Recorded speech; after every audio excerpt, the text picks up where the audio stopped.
माँ कहलियनि कि जे हमरा मामाके फोन आयल छलै। हाँ, तखनसँ हुनकेसँ बतियाइ छलियनि। हमरा मामाके बेटा सबके उपनयन छै। हाँ, तऽ कहै छलै हन अबै लए, तऽ कहलियै जे हम माँसँ कनि पूछि कऽ कहै छियनि।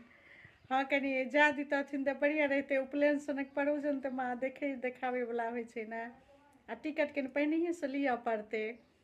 हाँ हाँ, मामाके दुनू बेटाके उपनयन छै। बड्ड लोक आबि रहल छै। सबसँ भेँट घाँट भऽ जैतै माँ। हमरा मामाके बेटी सब दूर दूरसँ आबि रहल छै। आ हमरो फोन केलखिन हन आ कहलखिन हन जे आबैए लए। हिनकोसँ बात करा दितियै, लेकिन हम कहलियै पहिने हम बतिया लै छियै तखन बाते करा देबनि। कहै छलखिन हन जे साउसके दहिन बात कऽ लै छियौ। से कहलियनि जे जाए देथिन ने माँ, जाए दितथिन तखने हम बातो करेबनि, नहि तऽ फेर हुनका कनि तकलीफो भऽ जेतै ने। तैँ कहलियै पहिने हम बात कऽ लै छियै। जाए दितथिन माँ उपनयनमे हमरा। ये आब एहि उमरमे अहाँके नानी गाँव घुमैके मोन होइए? एहन तऽ कतक आब सब फोन एतै जे फल्लाँ ओतऽ परोजन तऽ फल्लाँ ओतऽ परोजन, एतेक जे लोक जाए लागै तहन तऽ भेलै। कहू जे अहाँके आब नानी गाँवमे परोजन यऽ तऽ ओतहु जाइके इच्छा होइए।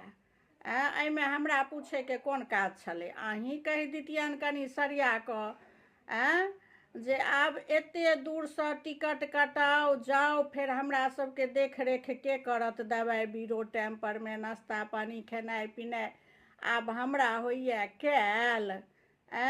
आ वएह दाइ तऽ एलै हन 2 दिनमे चलि जेतै। दाइ कोनो रहै लए एलै हन जे हमरा देखरेख करत? ओ तऽ वएह आब काल्हिए चलि जाएत। आ हमरा देखरेख के करत दुनू बूढ़ा बूढ़ीके? अहीँ कहियौ तऽ। अहाँके खाली अपन नानी गाँवमे या नानी गाँवमे या नानियो गाँवमे देखलियै हन एहि उमरमे लोकके जाइत यै? ई कोन बात भेलै जे आब एखनसँ जतेक इतियोत पितियोत अरिजन परिजनमे हेतै सबमे दौड़ दौड़ जे अहाँ जेबै, से केना हेतै? अहीँ कहियौ तऽ। एतेक जे दौड़ दौड़ कऽ परोजन ओहिना होइ छै? उपनयन सनक परोजनमे कतेक खर्चा बर्चा, कतेक फल्लाँ चिल्लाँ। मना कऽ दियौ, जाइके नहि छै काज।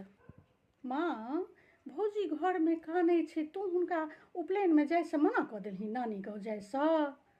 माँ, एहि सबमे परोजनेमे तऽ लोक कनि जाइ छै। आ कतेक लोक इदागरी बिदागरी होइ छै, सबसँ कनि भेँट घाँट हेतै। ई नहि बुझै छी जे नानी गाँवसँ हुनका एतेक अनुरागसँ फोन अयलनि, आ तू कहलिन हन जे मना कऽ दै लए, नहि जाय लए। हम 2 दिन लए एलियौ हन तऽ